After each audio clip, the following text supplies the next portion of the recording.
ये स्पष्टता समझ लीजिए, ना मुतवल्ली गैर इस्लामिक होगा, ना वाकिफ गैर इस्लामिक होगा।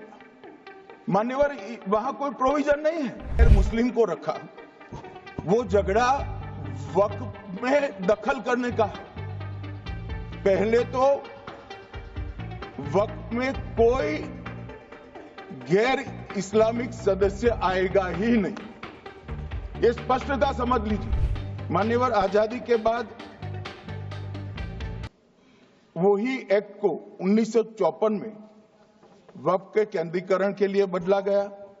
95 में वक्फ न्याय अधिकरण और वक्फ बोर्डों की स्थापना की। अब ध्यान से सुनिएगा मान्यवर, वक्फ परिषद और वक्फ बोर्ड ये 1995 से आए। ये पूरा झगड़ा जो चल रहा है, आपने नॉन हिंदू को रख दिया और नॉन मुस्लिम को रख दिया, गैर मुस्लिम को रखा।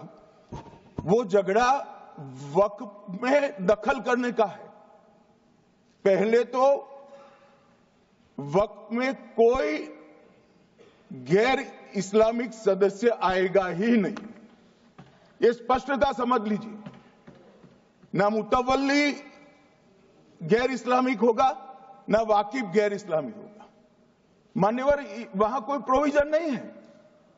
जो धार्मिक संस्थाओं का संचालन करते हैं उसमें कोई गैर मुस्लिम व्यक्ति रखने का प्रावधान किया भी नहीं है, हम करना भी नहीं चाहते हैं मान्यवर। इसलिए जो बड़े बड़े भाषण करते हैं कि समानता का अधिकार चला गया, दो धर्मों के बीच में समानता नहीं रही, मुसलमानों के धार्मिक अधिकारों के बीच में दखल खड़ी हो जाएगी, कुछ नहीं होने वाला मान्यवर। इस दृष्टि से देखें तो 1995 तक वक्फ की काउंसिल और वक्फ बोर्ड था ही नहीं, वो तो 95 से आया।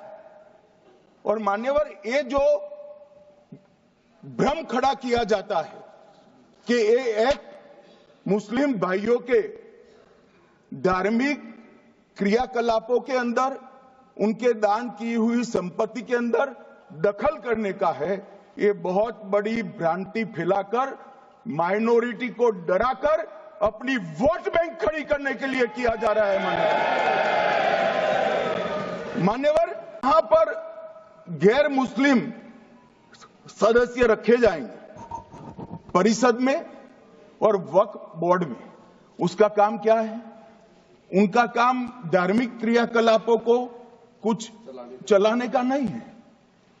वो शुद्ध रूप से वक्फ का जो कानून, दान के लिए किसी ने दी हुई संपत्ति, उसका एडमिनिस्ट्रेशन अच्छे से चल रहा है नहीं चल रहा है, कानून के हिसाब से चल रहा है नहीं चल रहा है, या तो दान जिस चीज के लिए दिया गया, इस्लाम धर्म के लिए दिया गया, गरीबों के भोजन के लिए दिया गया, गरीबों के उद्धार के लिए, वो उद्देश्य के लिए इसका उपयोग हो रहा है नहीं हो रहा है, इसका नियमन करने का काम है मान्यवर। अब मैं इसको मान्यवर